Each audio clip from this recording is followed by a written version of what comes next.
네, 여러분 안녕하세요. 오늘 스택과 큐 빨리 끝내고 두 번째, 여기 나오는 두 번째 자료 구조로 넘어갈 거고요. 이 얘기는 지난주에 했죠, 여러분. 지난주가 아니라 지난 강의에서 했죠. 그러니까 여러분들 한번 같이 보시고요. 스택은 말씀드렸던 것처럼 제일 먼저 들어온 애가 제일 나중에 나가요. 그래서 first in하고 last out. 뭐 영어지만 크게 어려운 건 없을 거예요. 그러니까 이거 여러분들 1학년 수업이고, 그 다음에 컴퓨터 과학과에 들어온 학생들이 이런 것들을 개념적으로 이해해야 한다, 혹은 뭐 수업을 들어놓으면 좋다라는 것들에 대한 이야기니까 여러분들 막 자세하게는 이야기하지 않도록 할게요. 단지 이런 개념들은 꼭 알고 있어야 돼, 그런 식으로 해서 스택 오버플로우가 나오잖아요. 넘치는 거예요. 오버플로우가 넘친다는 뜻이거든요. 그 스택이 넘쳤어. 무슨 말이냐면 개수를 이렇게 3개로 정해놨는데 A, B, C가 들어왔는데 여기다 D를 넣으려고 해요. 그럼 에러라는 거예요. 이건 에러를 내요. 왜냐하면 스택이라는 것 자체가 시스템에서 사용하는 경우가 많은데 그런 어려운 말은 다 치우고 이거를 3개로 정해놨으면 3개의 원소에 대해서만 저장을 할 수 있다는 거죠. 그래서 저장 공간을 초과하니까 에러 메시지를 내야 된다는 거죠. 그럼 언더플로우는 뭐냐? 없는데, 존재하지도 않는데 삭제가 발생하는 거예요. 여기 비었어요. 그런데 여기서 팝하겠다고 그러는 거예요. 값을 빼가는 거예요. 그러면 문제가 생긴다는 거죠. 그래서 스택을 구현할 때 여러분들이 그냥 아이디어만 봅시다. 스택이라는 것은 3개, 100개, 2만 개라고 정해 놓으면 그 2만 개를 넘어가면 에러가 나고 3개를 정해 놓은 3개를 넘어가면 에러가 나는 그런 문제가 발생된다는 거예요. 그런 것들을 고려를 해야 된다. 혹은 데이터가 아무것도 없을 때 데이터를 꺼내간다. 즉 삭제하려 하면은 이제 그거에 대해서도 개발자들은 대처를 해야 된다라는 내용들인 거죠. 그래서 이제 스택에 대해서 여러분들 이런 식으로 이제 나와주는데 맨 처음에 이게 초기 상태예요. 그림 위주가 너무 편하잖아요. 그 다음에 지난 시간에 다 못해갖고 지금 말을 빨리 하려고 했는데 그냥 천천히 할게요. 또 못하면 못해요. 다음 시간에 다시 이어서 하면 되지. A를 삽입을 했죠. 그게 이제 푸시예요. 푸시가 민다라는 뜻이잖아요. A를 넣었어요. 자, 그러고 다시 푸시 B를 했어요. 그럼 모양이 이렇게 되잖아요. 그리고 탑은 항상 위를 가리키고. 자, 그 다음에 팝을 한 거죠. empty가 아니니까 팝을 하면 B가 빠져나가겠죠. 자, 그리고 다시 C를 하고 그 다음에 D를 하고. 자, 이 상태가 full이라는 거예요. 다 찼어요. 나 더 이상 넣으면 안 돼. 그랬을 때 푸시가 다시 한번 나오면 얘는 에러를 발생한다 라는 얘기를 드린 거예요. 이런 것들을 개발자들은 고려를 해줘야 한다. 그러한 것들, 어떤 자료 구조와 거기에 딸린 연산을 배우는 것이 바로 자료 구조라는 거죠. Q는 지난 시간에 말씀드렸으니까, 자, 얘도 오버플로우, 언더플로우가 있어요. 똑같아요. 오버플로우는 100개로, 그냥 현실적으로 5개로 Q의 크기를 정해놨으면 원소가 5개를 넘어가면 에러가 나요. 아무것도 없는데 빼려내려고, 삭제하려고 하면 에러가 나요. 자, 보시면 A를 들어가요. A 삽입하면은 여기서부터 삽입이 이루어져요. 자, B는 여기가 아니라 이쪽에서부터 들어가는 거야. 리어가 이쪽으로 가면서 B, C, D 이렇게 커지거든요. 자, A는 다음에 B를 넣었죠. 자, 리어라는 포인터가 한 칸 오른쪽으로 갔어요. C를 넣으면 A, B, C 순으로 가죠. 즉 이쪽에서는 삭제가 발생되고 이쪽에서는 삽입이 발생된다고 보통 말을 해요. 자, 그리고 나서 DQ라는 것은 Q를 빼내는 거니까 얘를 하나 삭제를 하죠. 그럼 BC만 남은 거예요. 이거가 끝나고 나면 BC만 남았어요. 자, 그러고 다시 Q를 넣죠. D를 삽입을 하죠. 그러면 이쪽에 D가 삽입돼서 이런 모양이 생기는 거예요. 만약에 이 상태에서 무언가 DQ를 한다. Q에서 뭘 하나 빼낸다. 그러면 B가 날아가게 되는 거죠. 자, 이게 이제 Q에 대해서 여러분들이 알고 있어야 되는 기본적인 연산이라는 거예요. 자, 그러고 이제 만원 상태라는 게 있는데 이거는 교재를 한번 읽어보세요. 그러니까 다 차지 않았는데도 리어가 끝까지 가면은 Q는 어쩔 수 없이 오버플로우가 발생했구나라고 결정을 내리게 돼요. 근데 그걸 해결하는 방법은 2학년 때 자료구조 시간에 여러분들이 배우게 되는데, 어쨌거나 이렇게 이제 그 만원 상태에 대한 처리 방법을 개발자들이 해줘야 된다라는 거예요.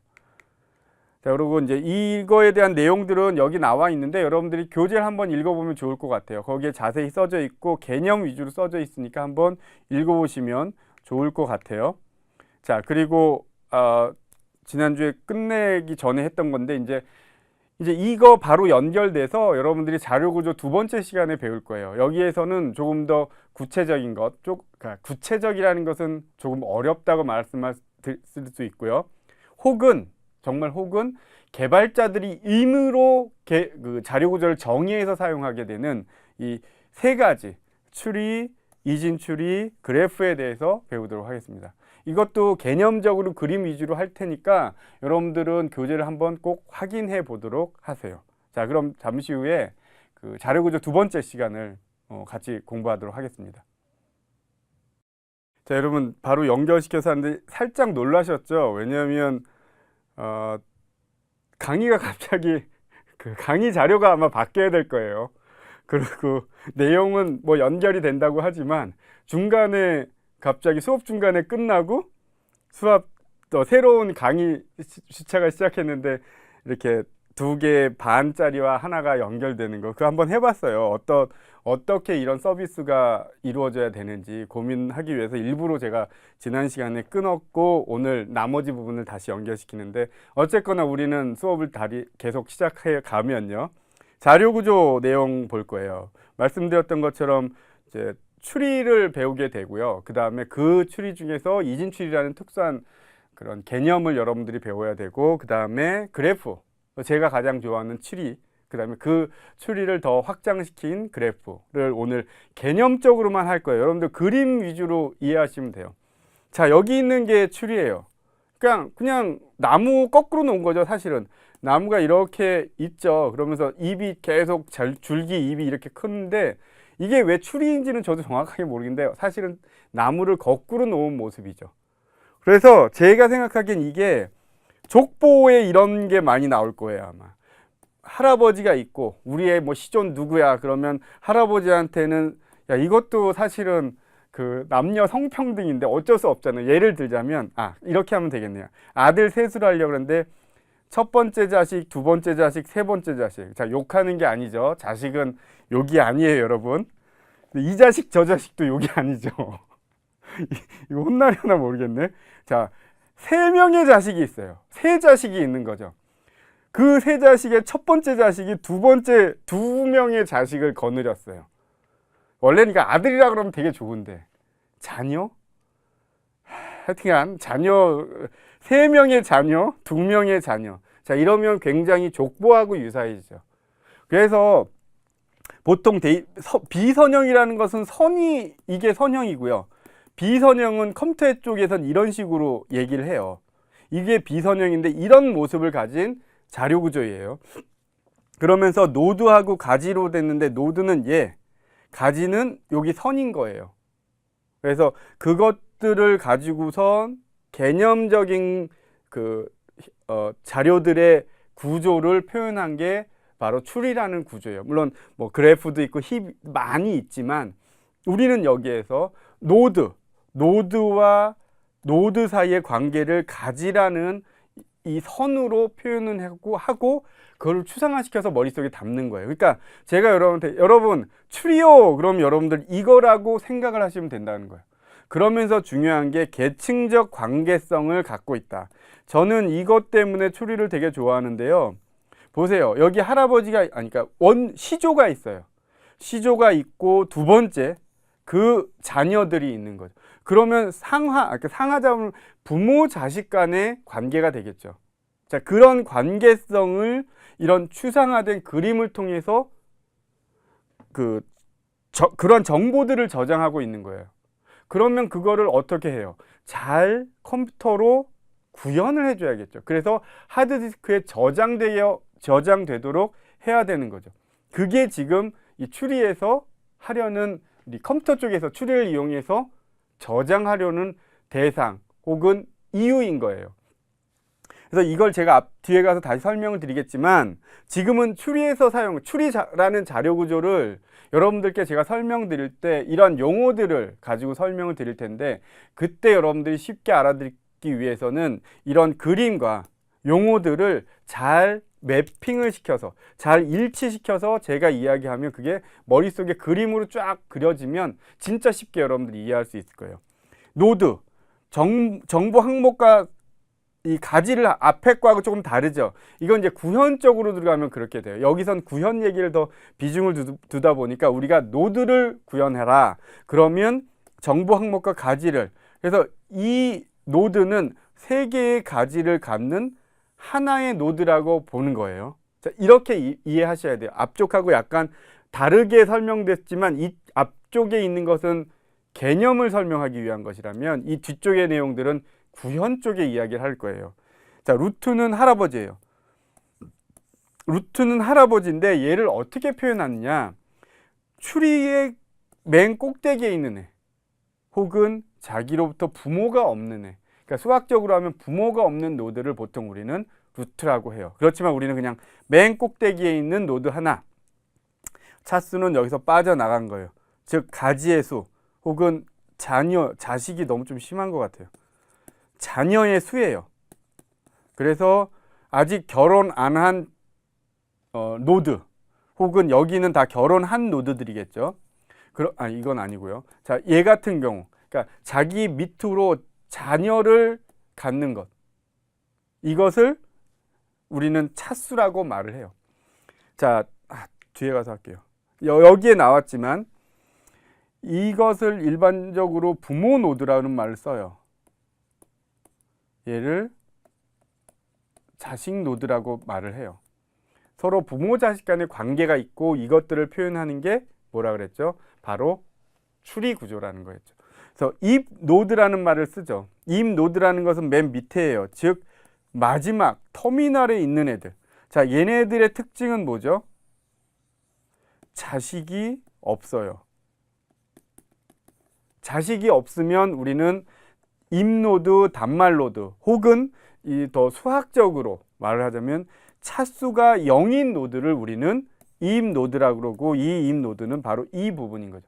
그러면 그 외의 것들은 내부 노드라 그래요. 보면 재밌게도 맨 말단에 있지 않은 애들, 내부에 있는 애들을 바로 우리가 내부 노드 혹은 비단말 노드라는 말을 써요. 그리고 루트 노드하고 저도 실수했네요. 루트 노드는 또 빼놔요.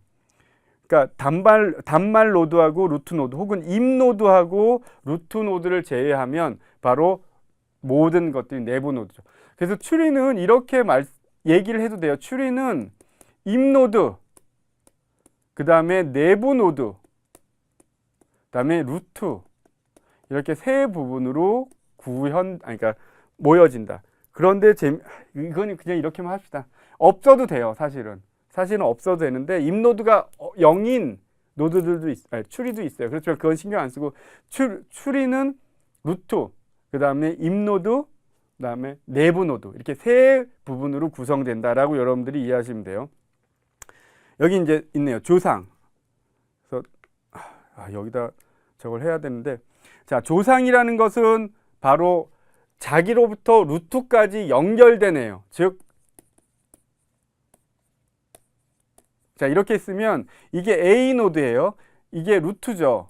그럼 조상이라는 것은 A 노드에서 루트까지 가는 경로가 있을 거예요. 그 경로에 존재하는 모든 노드들을 조상이라고 합니다. 조상 노드요. 그럼 자손 노드는 어디예요? 이게 B라고 하면 B로부터 리프 노드까지, 리프 노드가 이거죠, 여러분들. 리프 노드까지 갈 때 거치게 되는 모든 노드들을 바로 자손이라고 말을 해요. 자, 그래서 글을 보자면 여러분들 이제 개념적으로는 이해를 하셨을 텐데, 루트 노드로부터 어떤 노드 X까지 경로에 존재하는 모든 노드들을 조상이라고 해요.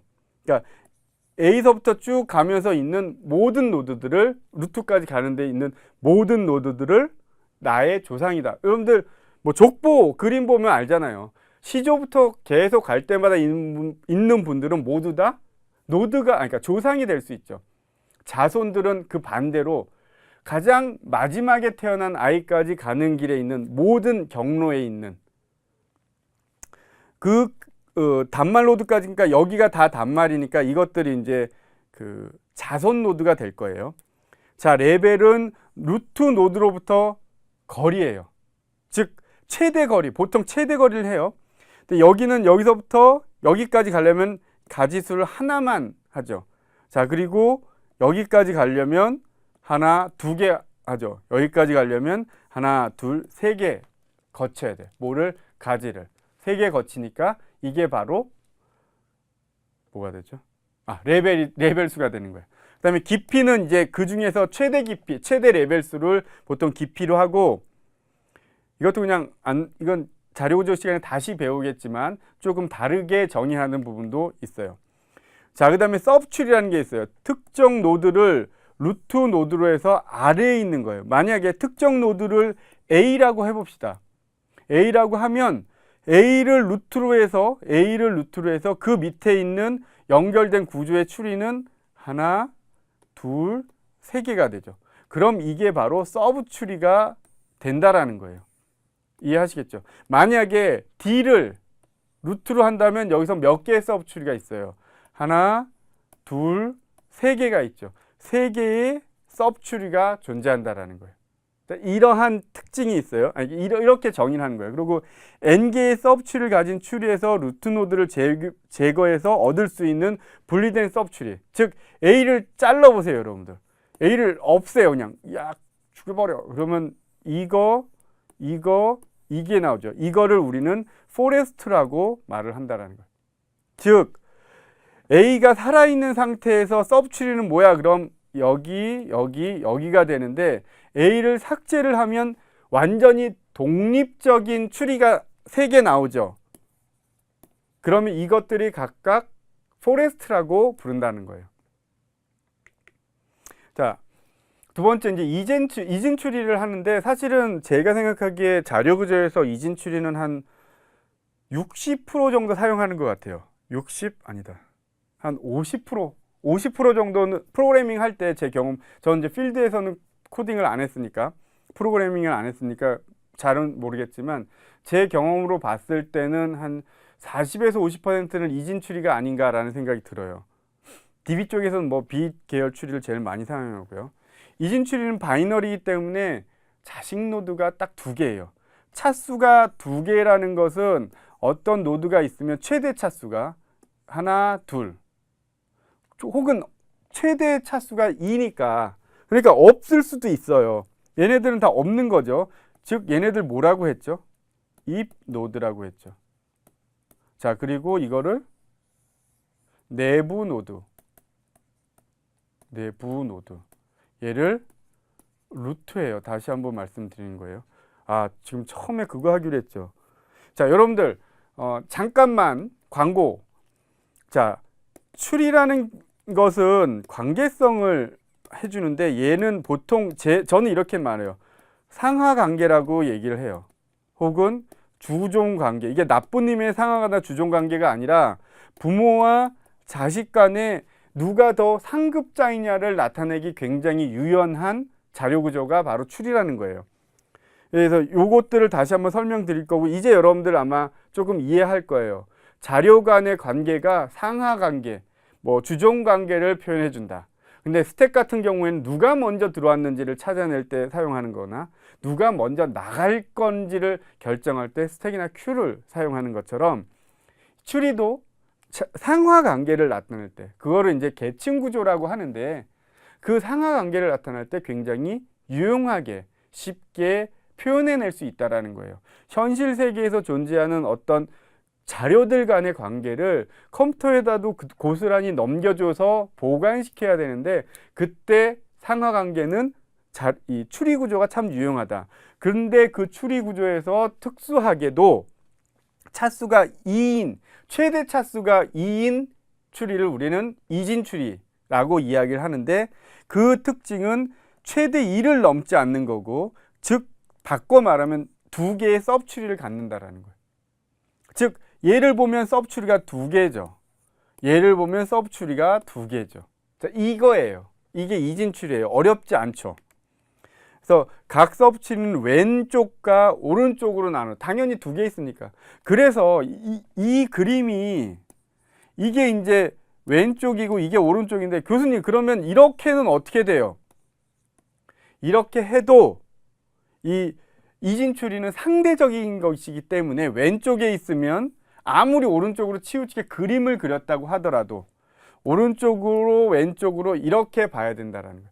가장 오른쪽에 있는 게 오른쪽이고 가장 왼쪽에 있는 게, 그림이 아무리 이상하게 그리더라도 이렇게 왼쪽 자식 노드, 오른쪽 자식 노드, 그렇게 된다라는 것은 여기에 있는 것처럼 순서의 의미를 부여한다는, 뭐 어떤 왼쪽 오른쪽, 그게 뭐 누가 앞섰다, 누가 크다, 값의 의미가 아니라 그냥 왼쪽에 있다 오른쪽에 있다는 순서가 결정이 된 거잖아요. 왼쪽부터 시작하면 왼쪽 노드가 큰 거, 그러니까 먼저 나오는 거. 크다라는 말은 통용될 수도 있지만 절대적인 건 아닌 거예요. 오른쪽부터 그 내용을 보면 오른쪽에가 먼저 나왔네, 그런 순서를 표현해 줄 수 있다라는 거고, 이진출의 각 서브추리는 다시 이진출이가 나요. 얘만 놓고 보면 얘도 이진출이, 얘도 이진출이에요. 얘를 놓고 보면 얘도 이진출이, 얘도, 그 얘기예요, 여러분들. 이런 내용들은 어렵지 않잖아요, 여러분들.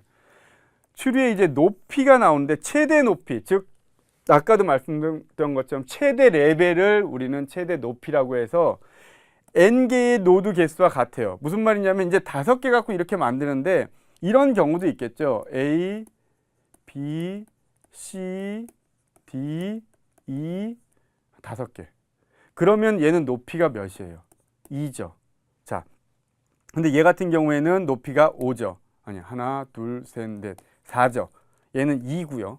자, 그런데 5개 갖고 여러분들 집에서 막 만들어 봐도 이렇게 만들거나 이렇게 만드는 게 제일 클 거예요. 그래서 이거를 이제 스퀴즈 추리라고 하는데 지금 한국말이 갑자기 기억이 안 나는데 뒤에 가서 나올 거예요. 경사 추리, 경사. 얘를 이제 경사 추리라고 말을 하는데, 얘가 같은 개수의 노드 수, 여기는 모두 5개의 노드, 여기도 5개의 노드, 여기도 5개의 노드인데 이런 것들로 만들 수 있는 최대 높이의 이진추리가 된다는 거죠. 이거는 저 기호를 몰라서 제가 이렇게 썼는데 로그 2의 n이에요. 이거는 그냥 그러려니 합시다. 즉 최소 높이를 갖고 만들 때는 이렇게 만들어야지 된다라는 거예요. 안 그러면 하나라도 만약에 이걸 완전히 채우는 걸로 하지 않으면 이렇게 내려가면 훨씬 더 높은 개수가, 높이가 나오겠죠. 즉 무슨 말이냐면 최소 높이라는 것은 아주 완전히 이렇게 하나하나 잘 쌓았을 때만 최대 높이가 나온다는 거예요. 자, n개의 노드, 이 내용들은 n개의 노드를 갖고 추리를 구성할 때 이렇게 하면은 최소 높이를 갖는 이진 추리를 만들어내고, 이렇게 한쪽으로만 기울어져서 계속 추리를 만들면 최대 높이의 이진 추리를 만들 수 있다. 이 얘기 하는 거예요, 여러분들. 별거 아니죠? 그래도 여러분들 머릿속 이런 것들이, 이런 개념들이 조금씩 쌓여져 있으면 아마 2학년 때 자료 구조 들을 때 여러분들 굉장히 도움이 될 거예요. 자, 이진출이 왜 빨간색으로 했는지 보세요. 이런 부분이 2학년 때 굉장히 중요하게 여러분들 이해를 해야 되는 부분들이고요. 각 노드를 한 번씩 방문하는 거예요. 자, 그러면 A 갔다가 A 1, 2, 3, 4, 5, 6, 7, 8, 9, 10, 11. 자, 이런 식으로 무작위로 가는 게 아니라 이러한 이진 추리를 순회할 때, 혹은 A값, B값, D값, F값들을 검사한다. 즉 한번 무슨 내용인지 보는다, 혹은 비교한다.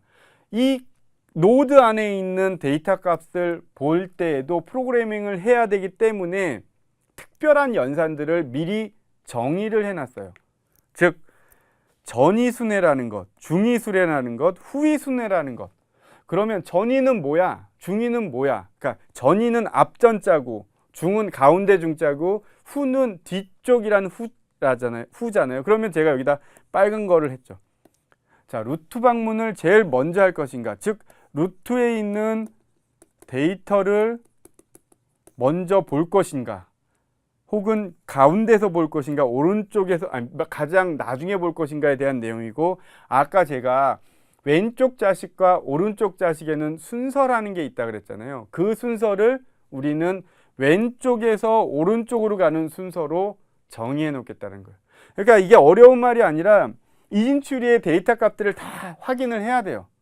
그런데 이거를 마구잡이로 하다 보면 프로그래밍 할 때마다 다 달라지잖아요. 그리고 예측을 할 수 없잖아요. 프로그래머에 따라서 어떤 식으로 데이터를 접근하는지를 모르잖아요. 그런 것들을 방지하기 위해서 왼쪽에서 오른쪽, 즉 왼쪽 자식 먼저, 오른쪽 자식 두 번째. 자식 욕하는 것 같은데, 왼쪽 자식 노드, 오른쪽 자식 노드는 기본 틀로 갖고 있겠다라는 거예요. 그리고 루트를 언제 갈 것인가에 따라서 하는데, 보세요.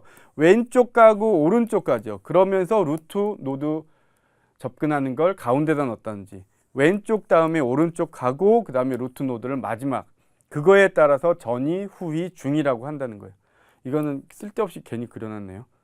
이거 갖고 설명을 하려고 했었는데, 자, 이거 같은 말이에요, 여러분들. 이거 똑같은 말이라서 까만 게 없잖아요. 왼쪽, 오른쪽 방문하기 전에 루트 노드 방문할 거야. 그냥 같은 거죠. 자, 이건데 오늘은 전이순회만 얘기할 거예요. 전이순회는 루트 간 다음에 레프트, 라이트죠. 그래서 사실 이거를 데이터라는 말을 쓰기도 해요. 데이터 찍고 레프트 가고 라이트 간다는 거예요. 자, 전이순회 한번 볼게요. 맨 처음에 A를 가서 출력을 해요. A 출력, 그 다음에 얘로 가는 거죠. 이게 레프트 서브트리, 레프트 라이트, 아니 차일드 노드, 뭐 이런 식으로 말을 해요. 자, 그 다음에 여기 부분이 오른쪽인 거죠. 자, 그러면 얘를 다 끝나고 난 다음에 오른쪽으로 할 거예요. 여러분들 이거 잘 보세요. 자, 이게 새로운 추리가 됐어요. 이제 다 잊어버려요, 이거. 그 다음에 다시 또 DLR이 여기 반영이 되는 거예요. 데이터 찍고 출력하고, 그 다음에 이것과 이거 하면 얘를 가고 두 번째 얘를 가겠다는 거예요. 얘도 다시 또 데이터를 출력을 하죠. 왜냐하면 DL 하니까 데이터 가자마자 루트를 찍을 거예요. 자, 그리고 나서 얘는 차일드가 없으니까 이게 이제 끝난 거예요. 여기서 DLR에서 D는 B가 되고 이 D가 L이 됐는데 여기 아무것도 없죠. 그러니까 얘도 끝나고 이제 라이트, 오른쪽 서브트리 요 부분만 가게 되죠. 그래서 이 찍죠. 찍는다는 게 뭐 찍는 게 아니라 출력한다는 뜻이었어요. 죄송해요. 자, 그 다음에 이 출력하고 그 다음에 이것도 마찬가지로 DLR이니까 D가 E고 L이 G고 R은 없고, 자, L이죠. 그러니까 G를 여기다가 출력을 하는 거예요. 자, 그러면 이 부분이 뭐예요? L의 이 left child subtree고, child는 아니고 있구나. left subtree를 요 파란 부분에서 다 출력을 한 거예요. 자, 그리고 여기도 마찬가지로 DLR 찍어보면 D가 C고요. 그 다음에 L이 이거고 R이 아무것도 없으니까 얘는 아마 출력이 안 될 거예요. 그 다음에 얘도 마찬가지로 DLR인데 D가 F 출력이 되고, 그 다음에 left가 없죠. R이 H. 그래서 CFH가 나오는 거예요. 자, 그러면 이걸 DLR로 어떻게 쓰냐? 여기에다가 D를 쓰면 A가 이거고 L이 얘고 R이 이거죠. 그래서 여기에 가서 다시 또 DLR로 하는 거예요. 이게 이진추리 순회, 연산의 세 가지 중에 전위 순회에 대해서 여러분들한테 설명을 드렸는데, 무엇보다도 이것들이 코딩이 돼야 된다는 거, 프로그래밍이 돼서 여러분들이 이해를 하셔야 되는데, 지금은 여러분들은 1학년이고 개념 위주로 공부하니까 이게 어떻게 돌아가는지는 신경 안 쓰셔도 돼요. 그냥 전위 순회라는 것은 루트 찍고 레프트 찍고 라이트 찍는다. 중위 순회는 레프트 찍고 루트 찍고 라이트 찍는다. 그것만 알면 되는데, 이게 이제 여러분들 시험도 봐야 되고 그러니까 반드시 교재를 한번 읽어보시면 되게 자세히 나왔을 거예요. 그러니까 여기에서 어느 정도 그림으로 개념을 익히고 여러분들이 교재를 한번 읽어보시면 좋을 것 같아요. 여기 조금 안 여기가 조금 안 보이는데 그 저거 보세요. 그 강의자록 보시면 될 거예요. 자, 포화 이진 추리는 그냥 다 차네요. 제가 여기다 다시, 이거는 바닥이 중요하니까 이런 식으로 가득 찬 거예요. 더 이상 빡빡한 거예요. 그거를 바로 포화 이진 추리라 그래요. 여기에 있는 건 나중에 이해하시고요. 자, 이것도 이건 이제 나오죠. 자, 이게 바로 포화 이진 추리인데 얘도 밑에도 빡빡하게 찼죠. 즉 각 레벨에서 빈자리가 없는 노드, 빈자리 없잖아요. 빈자리 아무데도 없죠. 모든 내부 노드, 자, 이게 입노드죠. 입노드이고 얘네들은 다 2개씩 가져요. 뭐를? 자식 노드를. 여기 자식 노드 썼네. 왜 자식 노드라고 할 때 이렇게 자식 갖는다 그럴 때 이렇게 욕하는 느낌이 드는지 모르겠어요. 어쨌거나 이거 2개 이해할 수 있겠죠. 그리고 이 부분은 조금 수학적인 건데 이 밑에 개수가 언제나 2k-1 -1인가? 저도 봐야 되는데 단말 노드의 개수가 2k-1이래요. 얘는 언제나 2k-1승이래요. 교재 보시면 알 거예요.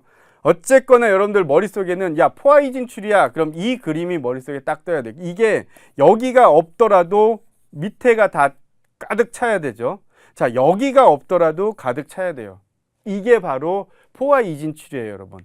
그러면 완전 이진 추리는 뭐냐? 여기서부터 채워나가는 거예요. 얘는 밑에가 비었잖아요, 이만큼이. 그래도 왼쪽에서 오른쪽으로 빠짐없이 하나씩 차근차근 채워나가면 그걸 완전 이진 추리라고 말을 한다. 그래서 이게 이제 완전 이진 추리고요. 그래서 연속적인 번호라는 말까지 써요. 이 뒤에 그림 보시면 이렇게 순서대로 넣어요. 순서대로 들어가는 거예요. 그러니까 이거는 지금 포화 이진 추리죠. 왜냐하면 여기까지 다 찼으니까. 자, 그런데 얘는 비었지만 여기 이런 애들이 비었지만 왼쪽에서 오른쪽으로 순서대로 채웠으니까 얘는 완전 이진 추리라는 거죠. 그래서 여기에서 여러분들이 이 개념까지 다 이해했으면 둘 사이가 되게 유사한데? 라는 생각을 가질 수도 있어요. 그게 바로 포화 이진 추리는 언제나 완전 이진 추리가 된다. 왜냐면 여기 다 채웠다고 해서 야, 그거 완전 이진 추리 아니야. 완전 이진 추리는 언제나 한 개나 2개가 비어야 돼. 그런 게 아니라 왼쪽에서 오른쪽으로 순서대로 채워질 수만 있다면 그러면 얘는 완전 이진 추리야. 여기까지 다 채웠더라도 얘는 완전 이진 추리야. 그러면서 포화 이진 추리도 돼. 다 채웠다면 그런 개념이죠. 그래서 아까 뭐 이거 빼놨는데 이거 여러분들 아시겠죠? 이게 포화 이진 추리고 얘가 하나 없어요. 그러면 얘는 완전 이진 추리죠. 근데 얘도 없어요. 그럼 얘는 그냥 개뿔 아무것도 아니고 그냥 이진 추리예요. 아시겠죠? 자, 이게 여러분들 지금 좀 혼란스러울 수는 있는데 책 보면서 한번 가만히 보거나 아니면 그냥 그림 생각하세요. 중간에 빠진 게 없으면 그러니까 완전히 다 채웠으면 포화 이진 추리. 그런데 왼쪽부터 차례대로 다 채웠으면 완전 이진 추리. 중간에 막 빠지고 그러면 그냥 이진 추리. 대신 포화 이진 추리, 완전 이진 추리는 다 이진 추리라는 그 범위 안에 들어가 있는 거. 이진 추리가 이만큼이에요. 이만큼. 자, 그러면 그 안에 완전 이진 추리가 있어요. 그 안에 포화 이진 추리가 있는 거예요. 그러니까 여기서부터 빠진 애들 여기까지 다 빠지면 완전 이진 추리인데 여기서부터 해갖고 다 채우면 포화 이진 추리. 이런 포함 관계를 조금 머릿속에 갖고 있으면 여러분 조금 쉽게 이해가 될 거라고 생각해요. 그리고 경사 이진 추리 말씀드렸죠. 경사 이진 추리는 언제 나왔죠? 최대 높이. 여러분 또 이게 최대 높이다라고 생각하지 마시고요. 이진 추리를 만들어요. 무엇으로? n개의 노드로 이진 추리를 만드는데 근데 그때 최대 높이의 이진 추리를 만드는 방법은 경사 이진 추리나 그러니까 이게 좌경사일 거예요. 근데 사실 그건 중요하지 않죠. 그냥 경사 이진 추리를 이런 식으로 만들어주면 최대 높이를 갖는 이진 추리가 만들어진다. 근데 말씀드렸던 것처럼 이렇게 경사지게 해야지 최대 높이가 나오니까 이런 경우를 특별하게 우리는 그냥 경사 이진 추리다라고 이야기를 하겠다라는 거예요. 그래서 이거는 경사 이진 추리는 왜 뜬금없이 뭐 이런 걸 냈어? 라고 생각하는 것보다는 최대 높이와 n개의 노드를 갖고 만들어낼 수 있는 최대 높이의 이진출이 그거는 경사 이진출이야. 그러면 굉장히 있어 보이는 거죠. 뭐 뭔가 대단한 것처럼. 여기도 나왔네. 이거 정말 별 얘기도 아니에요, 여러분들. 정말 이건 시험 문제 날 때도 있지만 이거 진짜 별것도 아니죠. 왼쪽 방향으로 가지가 뻗어나간 거. 오른쪽 방향으로만 가지가 뻗어나간 거. 자, 이게 바로 경사 이진출이라고 말을 하는 거죠. 자, 이제 그래프도 사실은 추리하고 형제 관계예요. 그래서 그래프는 보통 이렇게 그림으로는 이렇게 표현은 하고 V하고 E라고 하는데 이건 그냥 모른 척하고 지나갑시다. 이거는 자료 구조 시간에 여러분들 배우세요. 물론 교재 읽으면서는 아시게 될 텐데 이게 이제 여러분들 머릿속에 있는 그림이에요. 야, 그래프네. 오, 그럼 머리 막 그리면 이런 식으로 막 그리면 돼요. 근데 이제 요거는 좀 수학적인 내용인데 그래도 한번 읽어봅시다. 정점, 그 다음에 간선. 자, 여기서 약간 노드, 간선. 이거를 추리를 나타낼 때 썼던 용어잖아요. 근데 여기서는 정점이라고 하네. 쓸데없이 정점이라는 말을 쓰는데 아마도 어떤 데이터를 추리에서 노드는 데이터에 대해서 굉장히 관심이 많아요. 그래서 노드라는 특정 값을 쓰는데 용어를 쓰는데 정점은 그냥 점이잖아요. 노드는 막 이런 덩어리라고 보통 생각을 해요. 요 점이라는 걸 쓰는데 그 까닭은 점과 점의 연결 관계에만 관심이 있기 때문에 보통 그래프에서는 버틱스 혹은 정점이라는 말을 써요. 이거는 제가 나름대로 해석한 거라서 틀릴 수도 있어요. 어쨌거나 정점과 간선들 사이를 가지고 만든 그림을 그래프다라고 말을 하시면 돼요. 그래서 그로 시작하잖아요. 정점과 간선으로 만든 그림. 근데 이건 사실 다른 말이고 헛소리고요. 자, 그래프라는 것은 어떤 위치 관계를 나타내고 그 위치 관계에서 연결선이 있느냐, 도달할 수 있느냐를 수학적으로 표현해내기 위해서 만들어낸 그 개념인데 그걸 너무 중요하니까 컴퓨터에서 우리도 그래프라는 자료 구조를 만들어서 써야겠어. 왜냐하면 실생활에서 그래프를 적용할 때가 너무 많아서 수학적인 개념을 가져다가 우리가 컴퓨터에 잘 표현하면 계산하는데 너무 편해. 자, 그러면 뭘 계산할 건데? 가장 대표적인 게 내비게이션이죠. 내비게이션. 내비게이션 할 땐 서울부터 대전까지 가는데 저 어릴 때는 조치원 들려서 갔거든요. 조치원을 가야 돼. 여기에 뭘 있어? 막 길이 굉장히 많은데 어느 길이 제일 최단 거리야? 그럴 때 이 점들 사이에 거리를 계산해서 최단 거리를 찾아요. 그럴 때 그래프 이론이 반영이 돼요. 정말이에요. 최단 거리, 그래프의 두 정점 간의 최단 거리 구하는 알고리즘을 내비게이션에서 쓴다는 거죠. 그러면 이제 방향 그래프가 무방향 그래프가 있어요. 두 정점 사이에 이거면 무방향, 간선의 방향성이 없어요. 참 쉽죠. 방향성을 어떻게 표현하냐? 이렇게 표현하겠다는 거예요. 자, 요 화살표로. 그러면 A하고 B를 보면 A에서 B로 가는 길이야. 그런데 B에서 A로 가는 길은 없어. 이렇게 표현을 하다 보면 너무 복잡하니까 프로그램에서는 이걸 어떻게 표현할래? 라는 내용들이 생각을 해야 되는 거죠. 무방향 그래프는 여기 보시는 것처럼 여기에 그냥 딸랑 선만 있는데 여기는 화살표 대가리가 있죠. 자, 요런 것들이 있으면 방향 그래프. 근데 이런 것들이 뭐냐면 추상화된 데이터예요. 즉 우리는 이거를 추상 자료라고 말을 하면 이걸 갖고 프로그래머한테 주면 그 사람네들이 이런 걸 정형화된 형식으로 만들어야 되는데 그게 추상 자료형이에요.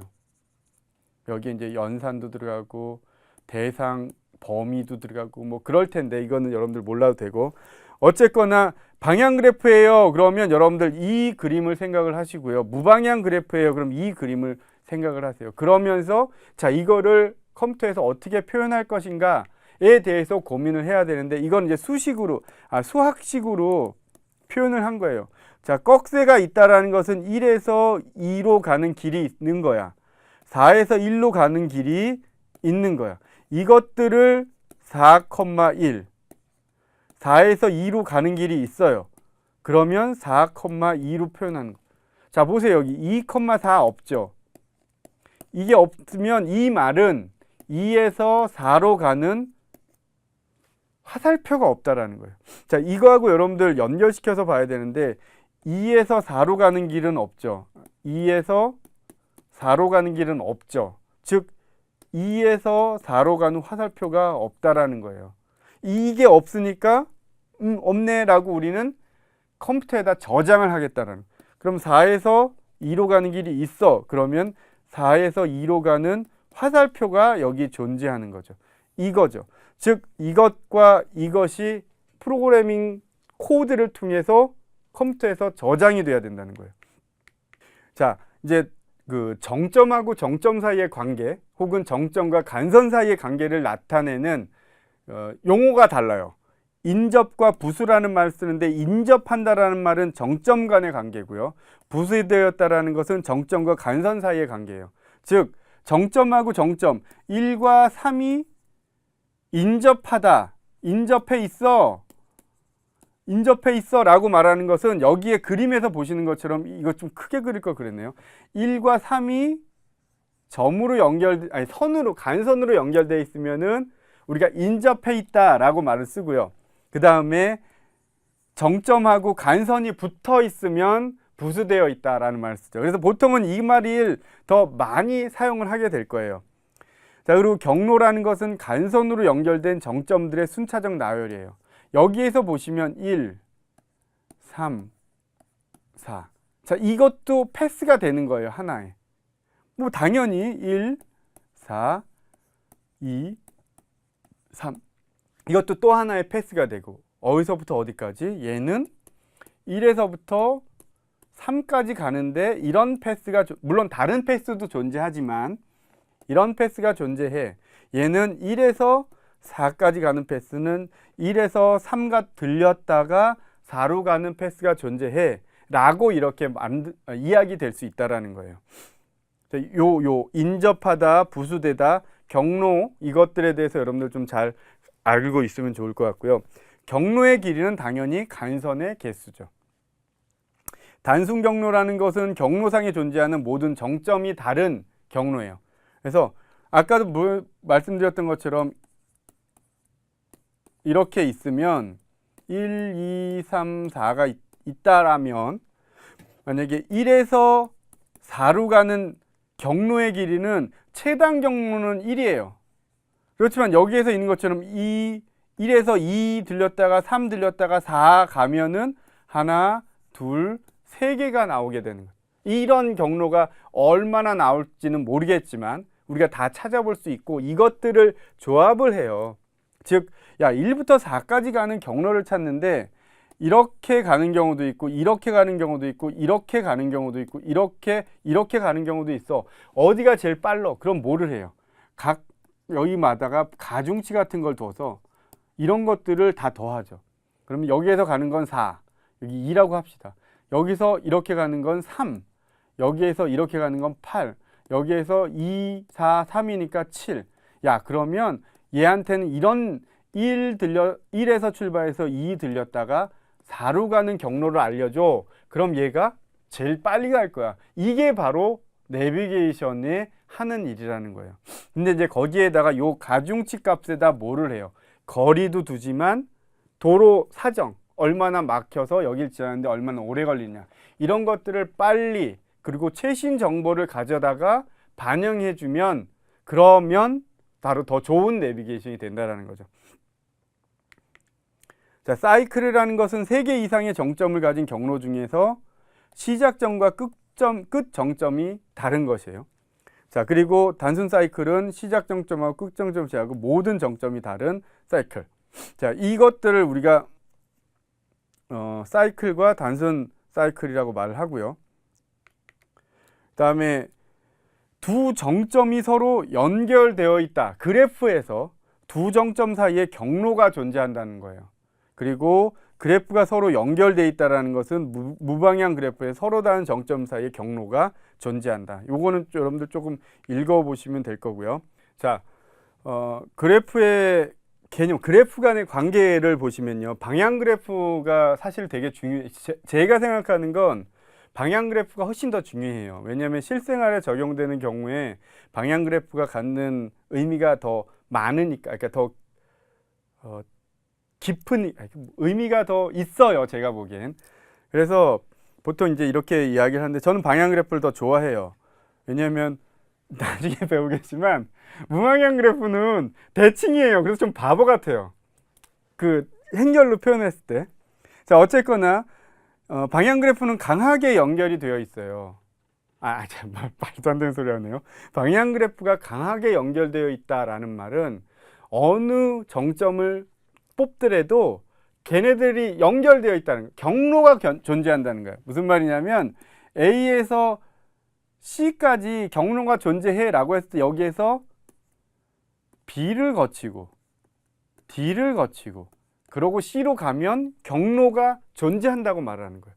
그런데 그 방향 그래프를 이루는 모든 노드들이 그렇게 경로가 존재하면 우리는 그러니까 O가 아니라 얘는 강하게 연결되어 있구나.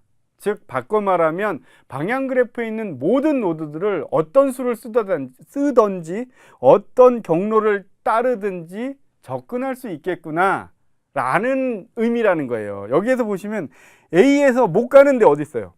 자, 2 가려면 이렇게 가죠. 얇게 쓸게요. 자, 3 가려면 한 번에 가면 되죠.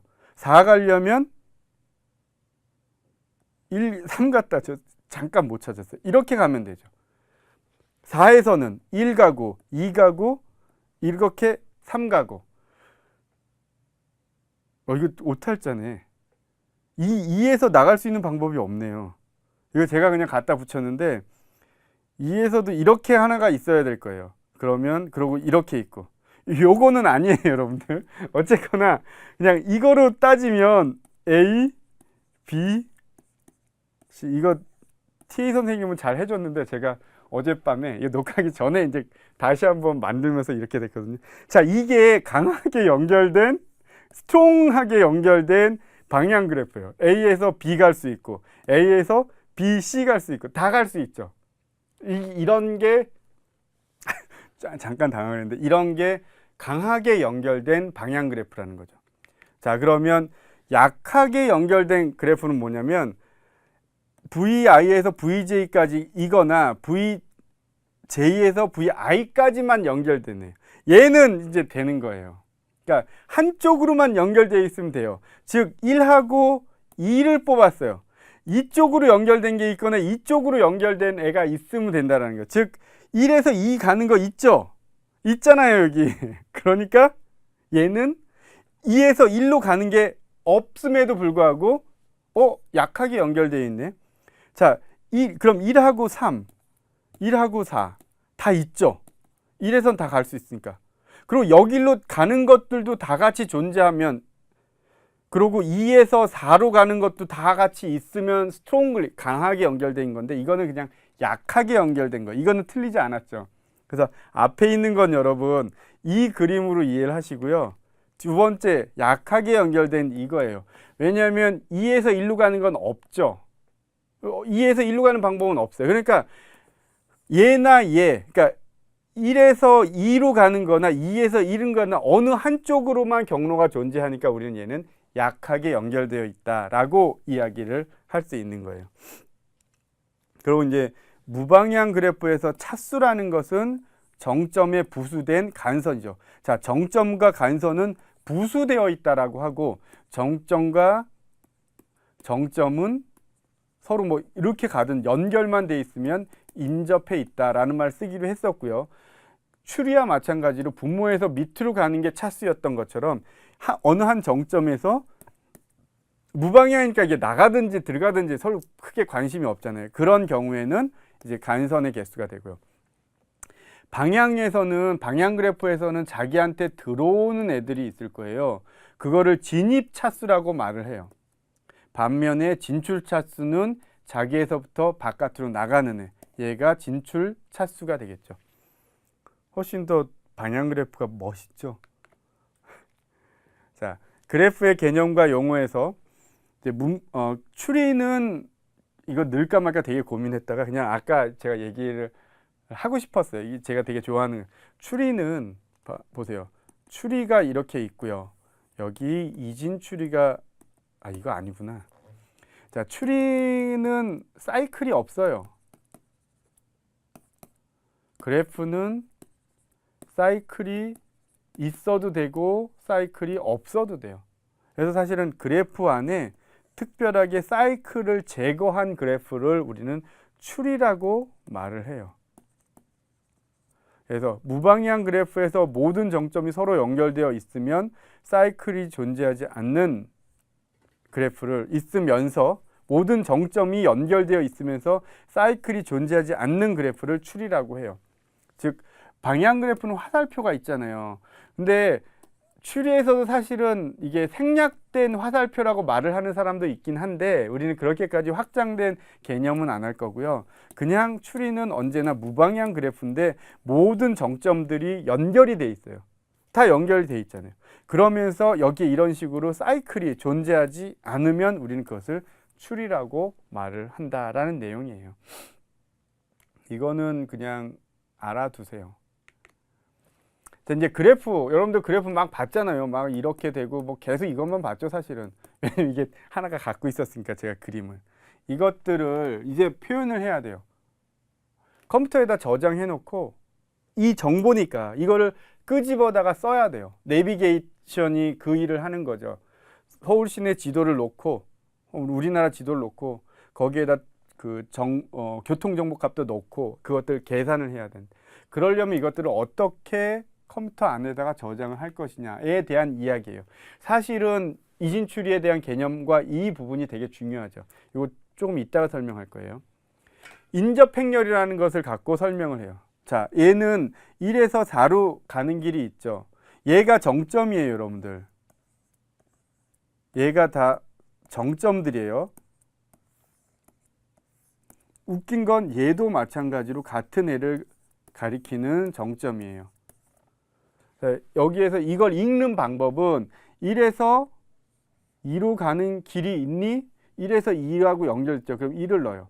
자, 1에서 3으로 가는 게 없죠. 그러면 0을 넣어요. 자, 1에서 4로 가는 게 있죠. 1을 넣어요. 여러분들 이제 읽을 줄 아시겠죠? 자, 그럼 4를 중심으로 봐요. 4에서 1로 가는 거 있죠. 1. 4에서 3으로 가는 거 있죠. 1. 자, 그리고 4에서 2로 가는 거 없죠. 2로 가는 거 없죠. 4에서 나와서 4, 2로 가는 게 없죠. 0이에요. 이게 인접행렬이에요. 여러분들 인접하다라는 말은 뭐라 그랬죠?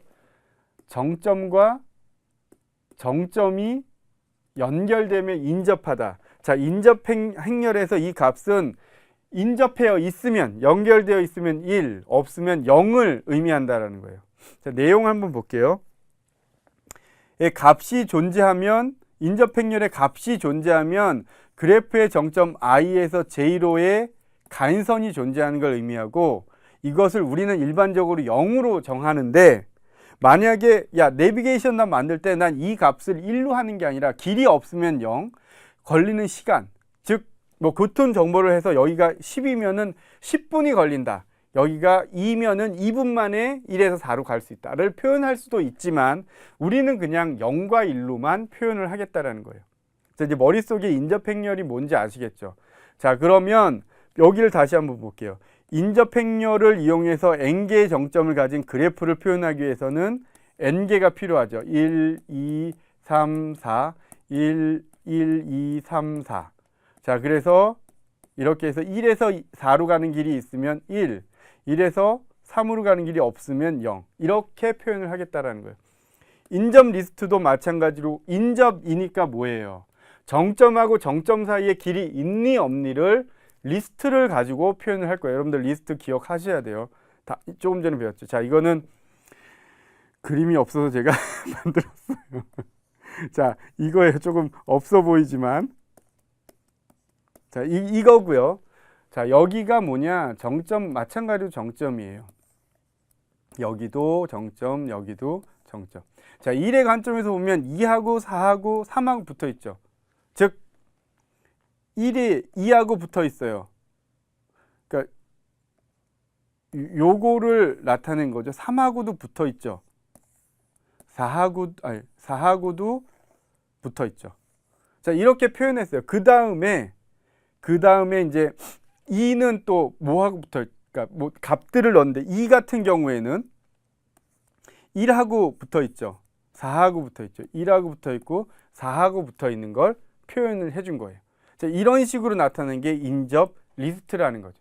자, 이걸 여러분들이 이제 그래프를 표현하는 기본적인 방법 두 가지를 여러분 보셨는데, 하나가 인접 행렬, 또 다른 하나가 인접 리스트예요. 그런데 재미있는 건 이런 자료 구조들이 실제로 내비게이션에서 사용이 되고 있다라는 거예요. 자, 그리고 이제 그래프를 탐색하는 방법이 깊이 우선과 너비 우선이 있어요. 요게 마지막 장이거든요. 보세요. 요 마지막 장이죠. 그래서 깊이 우선을 먼저 설명하면 최근에 방문하지 않은 인접한 하나의 정점을 우선적으로 방문해. 이게 뭔 말인지 모르겠는데, 자, 여기서부터 방문한다고 가정을 해봅시다. 1.